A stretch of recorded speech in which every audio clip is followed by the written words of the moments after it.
கும்பராசிக்காரங்க இந்த 7 சனிக்கு பிறகு ரொம்ப ஜாக்கிரதையாக இருக்க வேண்டியது 3 ஆஸ்பெக்டில் நான் சொல்லலாம்னு நினைக்கிறேன் உறவுகள் விஷயத்தில். ஃபஸ்ட்டு விஷயம், உறவுகளில் தாயாருடைய உடல்நிலையில் கவனமாக இருக்கும். இப்போ தாயாரால் பிரச்சனை வராது, தாயாருடைய உடல்நிலை சரியில்லாமல் போகிறதுனால உங்களுக்கு அது மன வருத்தத்தை கொடுக்கும். இது முதல் விஷயம். ரெண்டாவது, லைஃப் பார்ட்னர் அவங்களுக்குள்ளே வரக்கூடிய மனஸ்தாபம் வரும்.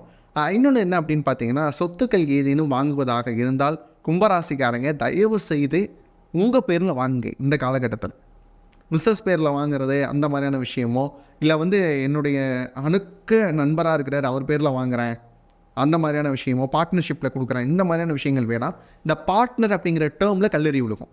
அது லைஃப் பார்ட்னராக இருந்தாலும் சரி, பிஸ்னஸ் பார்ட்னர்ஸாக இருந்தாலும் சரி, இதிலெல்லாம் ரொம்ப கவனமாக இருக்கணும். 3வது விஷயம் அப்படின்னு பார்த்தீங்கன்னா, சில நேரங்களில் கும்பராசிக்காரங்களுக்கு கர்மம் செய்யக்கூடிய வாய்ப்புகள் வந்துடும்.